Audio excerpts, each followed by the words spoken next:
Hello children, today we'll be doing social studies 5th standard 4th chapter equatorial rainforest. So in this chapter we will be reading about forest, equatorial rainforest, Democratic Republic of the Congo, that is Zaire, its climate, vegetation, wildlife, life of the people, agriculture, industry and trade, transport and communication. So forest, what is the forest? So forest are large area of land covered with trees. So ಏನು ನೀವು normal ಆಗಿ ಯಾವುದಾದ್ರೂ ಊರಿಗೆ ಹೋಗ್ತಾ ಇರಬೇಕಾದ್ರೆ on the way, for example ನೀವು ಕುಕ್ಕೆ ಸುಬ್ರಹ್ಮಣ್ಯ ಅಥವಾ ಧರ್ಮಸ್ಥಳಕ್ಕೆ ಹೋಗ್ತಾ ಇದ್ದರೆ ನಿಮಗೆ on the way, all through the way ನಿಮಗೆ ಫಾರೆಸ್ಟ್ ಸಿಗುತ್ತೆ. ಸೊ ಆ ಫಾರೆಸ್ಟ್ ಹೇಗಿರುತ್ತೆ, vast areas covered with trees ಇರುತ್ತೆ. So woody vegetation with animals, birds and other living things as well. So trees ಅಲ್ಲದೇ ವೆಜಿಟೇಷನ್ ಇರುತ್ತೆ, ವೈಲ್ಡ್ ಅನಿಮಲ್ಸ್ ಇರುತ್ತೆ, birds ಇರುತ್ತೆ and ಬೇರೆ ಲಿವಿಂಗ್ ಥಿಂಗ್ಸ್ ಕೂಡ ಇರುತ್ತೆ. They are very important part of earth's biosphere. So forest ಅನ್ನೋದು earth's ಬಯೋಸ್ಫಿಯರಲ್ಲಿ ತುಂಬ ಇಂಪಾರ್ಟೆಂಟ್ ಪ್ಲೇಸ್ನ ಪಡ್ಕೊಂಡಿದೆ and influence our life both directly and in indirect manner. So not only playing an important part, also they influence our life direct ಆಗು ಅಥವಾ indirect ಆಗು ಯಾವುದೇ ರೀತಿಯಲ್ಲಿ ಕೂಡ ನಮಗೆ ಇನ್ಫ್ಲೂಯೆನ್ಸ್ ಮಾಡುತ್ತೆ. Evergreen, coniferous and deciduous forest are different types of forest. So ಫಾರೆಸ್ಟಲ್ಲಿ 3 types ಇದೆ. ಯಾವುದ್ಯಾವುದು? Evergreen forest, coniferous forest and deciduous forest are the different types of forest based on prevailing climatic conditions of a region. So climatic conditions ಮೇಲೆ ಈ ಫಾರೆಸ್ಟ್ನ differentiate ಮಾಡಿದ್ದಾರೆ. Mixed forest have trees of different kinds. Mixed forest ಕೂಡ ಇರುತ್ತೆ. ಸ್ವಲ್ಪ ಡಿಫ್ರೆನ್ಸಸ್ಸಲ್ಲೇ ನಮಗೆ climatic changes ಕಾಣಿಸ್ತಾ ಇರುತ್ತೆ. So ಆ ಥರ ಏರಿಯಾದಲ್ಲಿ ನಮಗೆ ಮಿಕ್ಸ್ಡ್ ಫಾರೆಸ್ಟ್ ಕಾಣಿಸುತ್ತೆ. ಆ ಮಿಕ್ಸ್ಡ್ ಫಾರೆಸ್ಟಲ್ಲಿ ಆ ಕ್ಲೈಮ್ಯಾಟಿಕ್ ಕಂಡೀಷನ್ಸ್ ಮೇಲೆ ಡಿಫ್ರೆಂಟ್ ಕೈಂಡ್ಸ್ ಆಫ್ ಟ್ರೀಸ್ ಇರುತ್ತೆ. So let us learn more about evergreen forest, better known as equatorial or tropical rain forest. So evergreen ಫಾರೆಸ್ಟ್ನ ಏನಂತಾರೆ? ಈಕ್ವಿಟೋರಿಯಲ್ ಅಥವಾ ಟ್ರಾಪಿಕಲ್ ರೈನ್ ಫಾರೆಸ್ಟ್ ಅಂತಲೂ ಕರೀತಾರೆ. So equatorial or evergreen forest, as the name suggests, the equatorial region is the area lying on and around the equator. So ನಿಮಗೆ ಈ ಹೆಸರಲ್ಲೇ ಇದೆ equatorial. So equator, so equator ರೀಜನ್ನಲ್ಲಿರುವಂಥ ಏರಿಯಾಲಿ ಇರುವಂಥ ಫಾರೆಸ್ಟ್ನ ನಾವು ಈಕ್ವಿಟೋರಿಯಲ್ ಫಾರೆಸ್ಟ್ ಅಂತ ಹೇಳ್ತೀವಿ. These areas have a typically hot and wet type of climate and thus are called hot wetlands. So equator ರೀಜನ್ನಲ್ಲಿ ನಮಗೆ ಸನ್ಲೈಟ್ ತುಂಬ ಬೀಳೋದ್ರಿಂದ ಏನಾಗುತ್ತೆ, ಅಲ್ಲಿ ತುಂಬ ಟೆಂಪರೇಚರ್ ಹಾಟ್ ಆಗಿರುತ್ತೆ. ಇಷ್ಟು ಹಾಟ್ ಆಗಿರೋದ್ರಿಂದ ಏನಾಗುತ್ತೆ, ಅಲ್ಲಿ ಫ್ರೀಕ್ವೆಂಟ್ ರೈನ್ಫಾಲ್ಸ್ ಆಗ್ತಾ ಇರುತ್ತೆ. ಸೊ ಈ ಫ್ರೀಕ್ವೆಂಟ್ ರೈನ್ಫಾಲ್ಸಿಂದ ಏನಾಗುತ್ತೆ, ಅಲ್ಲಿ ಲ್ಯಾಂಡು ವೆಟ್ ಇರುತ್ತೆ. ಸೊ ಈ ಥರ ವೆಟ್ ಮತ್ತು ರೈನ್ ಇರೋದ್ರಿಂದ ಹಾಟ್, ಆಗಲೇ ಹೇಳಿದ್ದೆ ಟಿಪಿಕಲ್ ಹಾಟ್ ಆಗಿರುತ್ತೆ ಅಂತ. ಸೊ ಈ ಥರ ಲ್ಯಾಂಡ್ನ ಏನಂತೀವಿ? ಹಾಟ್ ವೆಟ್ಲ್ಯಾಂಡ್ಸ್ ಅಂತ ಕರಿತೀವಿ. ವೆಟ್ ಇದ್ದರೆ ಏನಿರಬೇಕು? ತಣ್ಣಗಿರಬೇಕು. ಬಟ್ ಇಲ್ಲೇನಿದೆ? ಹಾಟ್ ಆಗಿದೆ. This kind of climate supports the growth of rain forest. So ಈ ಥರ ಒಂದು ಕ್ಲೈಮೇಟ್ ಇರೋದ್ರಿಂದ ನಮಗೆ ರೈನ್ ಫಾರೆಸ್ಟ್ ಅನ್ನೋದು ಈಸಿಯಾಗಿ ಗ್ರೋ ಆಗಿಬಿಡುತ್ತೆ.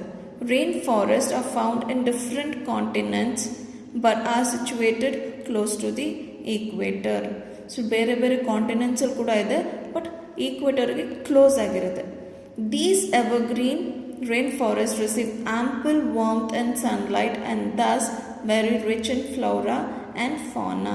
ಸೊ ಈ ಎವರ್ಗ್ರೀನ್ ರೈನ್ ಫಾರೆಸ್ಟಿಗೆ ತುಂಬಾ ಜಾಸ್ತಿ ಬೆಚ್ಚಗಿರುತ್ತೆ ಆ್ಯಂಡ್ ಸನ್ಲೈಟ್ ಕೂಡ ತುಂಬ ಅಡಿಕ್ವೇಟಾಗಿ ಸಿಗುತ್ತೆ. ಸೊ ಇಂಥ ರೀಜನ್ಸಲ್ಲಿ ನಮಗೆ ಗಿಡ ಮತ್ತು ಪ್ರಾಣಿಗಳ ಸಂಖ್ಯೆ ಜಾಸ್ತಿ ಇರುತ್ತೆ.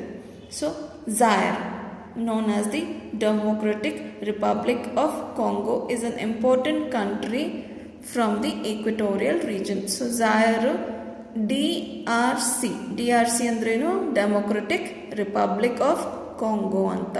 ಸೊ ಇದೊಂದು very well known country, equatorial ರೀಜನ್ದು. ಸೊ ಆಗಲೇ ಝಾಯರ್ ಬಗ್ಗೆ ಹೇಳ್ತಾ ಇದ್ವಿ. Let us study the country to know more about the equatorial region. So ಈ ಕಂಟ್ರಿ ಬಗ್ಗೆ ಓದಿದ್ರೆ ನಮಗೆ ಈಕ್ವಿಟೋರಿಯಲ್ ರೀಜನ್ದು ಎಲ್ಲ ಗೊತ್ತಾಗುತ್ತೆ. ಸೊ ಆಗಲೇ ಹೇಳಿದೆ, Democratic Republic of Congo is nothing but Zaire. The Democratic Republic of Congo or Zaire is located deep in the African continent. So Africa ಅಲ್ಲಿ deepest regions ಅಲ್ಲಿ ನಮಗೆ ಈ ಝಾಯರ್ ಕಾಣಿಸುತ್ತೆ. The country falls in the tropical zone and is almost totally covered by the tropical and evergreen forest, rainforest. So ಈ country tropical ಝೋನಿಂದ ಬೀಳೋದ್ರಿಂದ so ಇದನ್ನು tropical ಮತ್ತು ಎವರ್ಗ್ರೀನ್ ರೈನ್ ಫಾರೆಸ್ಟಿಂದ ಕವರ್ ಆಗಿದೆ. ಸೊ ಲೊಕೇಶನ್ ಎಲ್ಲಿದೆ? Zaire is surrounded by the following countries on its 4 sides. So Central African Republic and Sudan in north. So ಝಾಯರ್ಗೆ ನಾರ್ತಲ್ಲಿ ಏನಿದೆ? Central African Republic and Sudan ಇದೆ north ಸೈಡಲ್ಲಿ.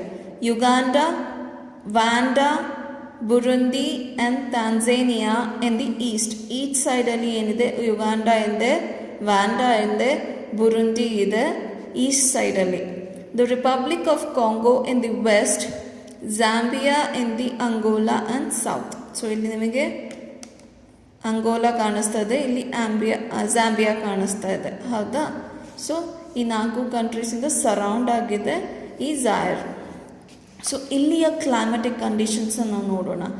Being in the equatorial region, Zaire experiences bright sunshine and in the morning but becomes very hot by noon. So ಇಲ್ಲಿ ಏನಾಗುತ್ತೆ, ನಮಗೆ equatorial ರೀಜನಲ್ಲಿ ಇರೋದ್ರಿಂದ sun rays ಡೈರೆಕ್ಟಾಗಿ ಈಕ್ವೇಟರ್ ಮೇಲೂ ಬೀಳುತ್ತೆ. ಸೊ ಮಾರ್ನಿಂಗಲ್ಲಿ ಬ್ರೈಟ್ ಸನ್ಶೈನ್ ಇದ್ದರೂ ಮಧ್ಯಾಹ್ನ ಟೈಮಿಗೆ ಟೆಂಪರೇಚರ್ ತುಂಬಾ ಬಿಸಿ ಆಗಿಬಿಟ್ಟಿರುತ್ತೆ.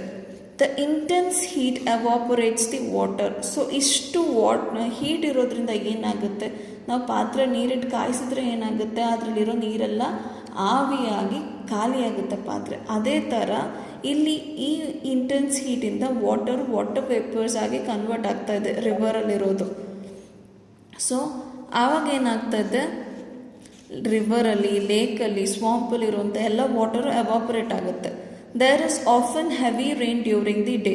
ಸೊ ಡೇ ಟೈಮಲ್ಲಿ ಯಾವಾಗಲೂ ಹೆವಿ ರೈನ್ಸ್ ಇರುತ್ತೆ, ಎಸ್ಪೆಷಲಿ ಇನ್ ದಿ ಆಫ್ಟರ್ನೂನ್, ಮಧ್ಯಾಹ್ನ ಟೈಮಲ್ಲೇ ತುಂಬ ಹೆವಿ ರೈನ್ಸ್ ಇರುತ್ತೆ. The hot and humid climate and the afternoon rains are typically features of the climate of DRC. So ಈ ಮಧ್ಯಾಹ್ನದ ಮಳೆ ಮತ್ತು ಈಗ ಕೋಸ್ಟಲ್ ಏರಿಯಾಸಲ್ಲಿ ನಮಗೆ ಸೆಕೆನೂ ಇರುತ್ತೆ, ಜೊತೆಲಿ ತುಂಬ ಬೆವರು ಕೂಡ ಬರ್ತಾ ಇರುತ್ತೆ, ಹೌದಾ? ಸೊ ಆ ಥರ ಕ್ಲೈಮೇಟು ಇಲ್ಲಿಯ DRC ಅಂದರೆ ಡೆಮೊಕ್ರೆಟಿಕ್ ರಿಪಬ್ಲಿಕ್ ಆಫ್ ಕಾಂಗೋದು ಟಿಪಿಕಲ್ ವೆದರ್ ಕಂಡೀಷನ್, ಆಯಿತಾ? There are plateaus and mountains in the east and southeast region of Zaire, which make its climate quite moderate there. So ಇಲ್ಲಿ ಪ್ಲಾಟೋಸ್ ಕೂಡ ಇದೆ. ಪ್ಲಾಟೋಸ್ ಅಂದರೆ ಪ್ಲೇನ್ ಲ್ಯಾಂಡ್ಸ್ ಅಂತ, mountains ಕೂಡ ಇದೆ. ಎಲ್ಲಿ? ಈಸ್ಟ್ ಆ್ಯಂಡ್ ಸೌತ್ ಈಸ್ಟ್ ರೀಜನಲ್ಲಿದೆ. ಸೊ ಈ ಏರಿಯಾದಲ್ಲಿ ಸ್ವಲ್ಪ ಮಾಡ್ರೇಟ್ ಟೆಂಪರೇಚರ್ ಇದೆ, ಸ್ವಲ್ಪ ಕಡಿಮೆ ಬಿಸಿ, ಆಮೇಲೆ ಸ್ವಲ್ಪ ಕಡಿಮೆ ಹ್ಯೂಮಿಡಿಟಿ ಎಲ್ಲ ಇದೆ. There is no distinct winter season in Zaire. So ಈ ಏರಿಯಾ ಅಲ್ಲಿ ವಿಂಟರ್ ಅಂತ ಸಪ್ರೇಟಾಗಿ ಏನಿಲ್ಲ, ವಿಂಟರ್ ಕೂಡ ಹೀಗೇ ಇರುತ್ತೆ. ವಿಂಟರ್ ಸೀಸನ್ ಬಂದ್ರೂ ಹೀಗೆ ಸೆಕೆ ಆಮೇಲೆ ಬಿಸಿಯಾಗಿ ಇರುತ್ತೆ. ಓಕೆ, ಇಲ್ಲಿವರೆಗೂ ಅರ್ಥ ಆಯ್ತಾ ಮಕ್ಕಳೇ?